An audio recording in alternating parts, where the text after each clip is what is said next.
Hello and welcome to Eve May's Poetry Corner.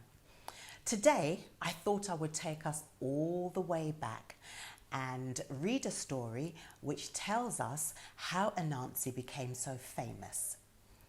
This story is called How Anansi's Stories Came About. Are you sitting comfortably? Then I'll begin. Once upon a time, when tigers and lions went on their hind legs, wasps had teeth, mongoose ate vegetables, pigs had small mouths, snakes lived in palaces, owls flew around in bright daylight wearing sunglasses. Jamaica's national dish was toast with jam and butter. Fire lived in bushes, and mosquitoes used to talk. There was a charming little trickster who was always lazy, hungry, and sly. He lived in a small village in the country, and his name was Anansi. One night, when he was walking on the road, he passed an old woman's yard. She sat in a rocking chair on the veranda and read a story out of a big fat book. She was surrounded by her grandchildren. Well, Anansi always is curious, so he hid behind a tree near to the veranda and listened.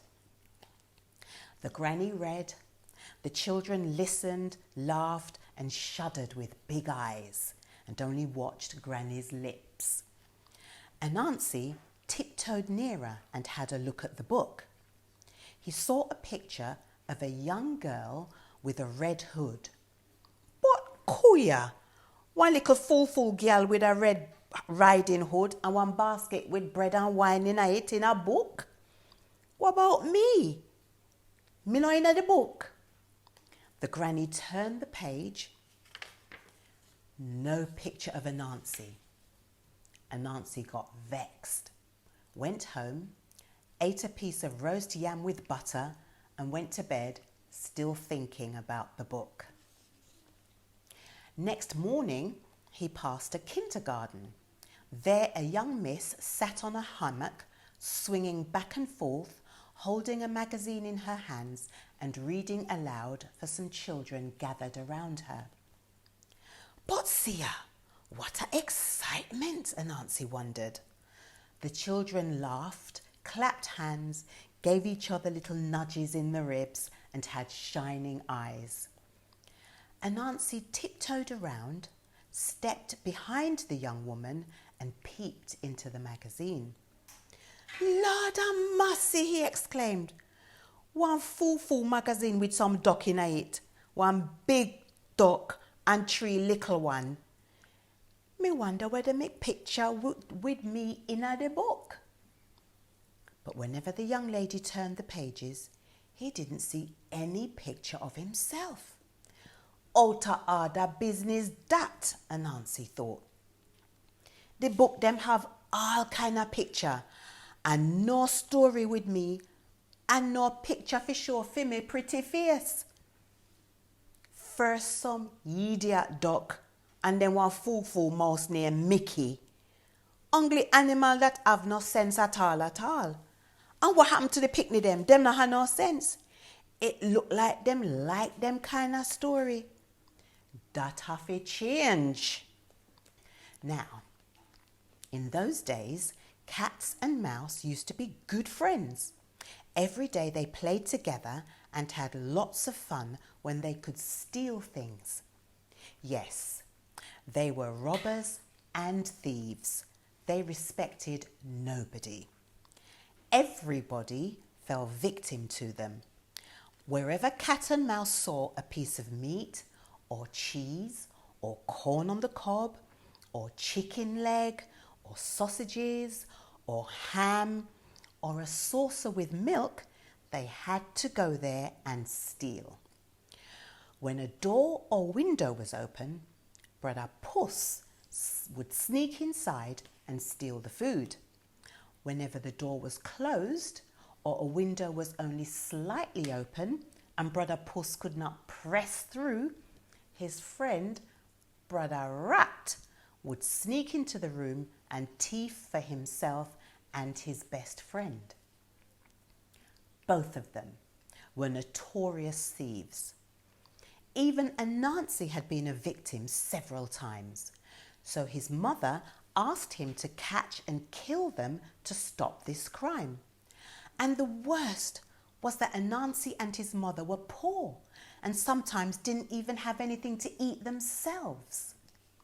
So one day, Brother Anansi, sitting down in his armchair, smoking a pipe, began to think of finding a solution. After a while, he got up. He had an idea. The next morning, he passed the ball ground. He could see how Brother Puss and Brother Rabbit were enjoying themselves, playing hopscotch, hide and seek, catch me if you can. They were looking very happy. Anansi hid behind a tree watching. It wasn't long after he saw the friends part to go to their own yards to have lunch. Fast like lightning, Brother Anansi took a shortcut to reach the road that was leading to Brother Puss' yard before him. He patiently waited for the cat. Good day, Brother Puss," he said when the cat was approaching him. Brother Puss raised his tail, watching him cautiously. As he had no manners, he neither said howdy nor meow. "But, Brother Puss, me not understand you," Anansi said slowly. Bewildered, the cat stopped in his tracks. "Oh, you mean?" he purred. "How come?" Anansi continued. "You say you and Brother Rat play with each other day in and day out." "What you mean?" asked Brother Puss. "Well, me wonder why you play with him and you know nyam him." "Nyam him?" Brother Puss whispered. His eyes got even bigger. "Nyam him," Brother Anansi nodded. "You never ever taste rat meat yet?" Anansi licked his lips. "That a real delicacy," he said. "Something for rich people with a good taste. You not even try it yet?" "Smaddy can eat rat," Brother Puss wondered.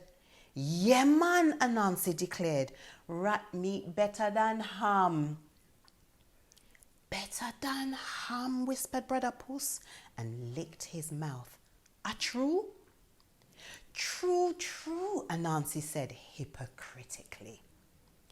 Brother Puss licked his mouth again, bade Anansi a friendly goodbye, and moved in a straight line to his yard. Anansi grinned and ran to Mouse's yard. He knocked on the door. Brother Rat opened it cautiously. "Bad news," Anansi cried. "Bad news for true." He pretended to be out of breath. "What happened?" Brother Rat squeaked.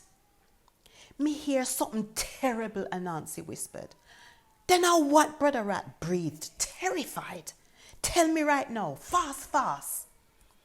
"Just imagine," Anansi told him slowly. "Me just a pass Brother Puss' yard, and then me hear." "Oh, what you hear?" shrieked Brother Rat. "Well, me hear how Mother Puss tell the her little one." "When tell me friend?" "Mother Puss did tell your friend say him not supposed to play with rat." "Not fi play with me?" Brother Rat was bewildered. "What's-er than that?" Anansi shouted, and he continued cautiously. "Mother Puss tell him youth, saying fi catch every rat and fi nyam him, 'cause rat meat nicer than ham." Brother Rat closed his eyes. The ground seemed to shake beneath his feet. He nearly fainted. "Thanks," he finally said. "Thanks for warning me. You's a real good friend." And he turned fast like lightning and closed his door, turned the key twice and slammed the window shut. Anansi smiled and went home. From that day, mice and rats hide whenever they hear, see, or smell a cat. And from that day, cats are hunting down rats and mice. They are so deadly in this hide and seek that the two of them barely have any time left to thieve from other people. Is Anansi Mekit? Story's not over. Well, one day the humans and animals found out that it had been Anansi who turned cats and rats into enemies.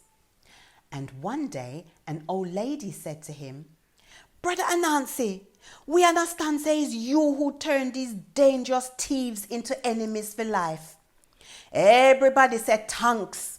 Yes, we're so grateful. So you can ask for anything we can do for you. You have any wish, Brother Anansi. Oh yes, Anansi said. Me did see in all of the picnic books and magazine all kind of story them about rat and puss and lion and mermaid. All kind of story them about rat and puss. It is a disgrace because me not in any one of the book them, not one picture, not one story is a shame. After a good while of thinking, the old lady said, "Well, Brother Nancy, no worry, that's settled. From now on, all of the other old women them and fathers and mothers going to tell story about you. Every night the picnic them is going to hear. All right?" And Nancy bowed. He got tears in his eyes. He smiled. He walked to his yard like he was in a dream. But, to be frank, he does not trust big people. No.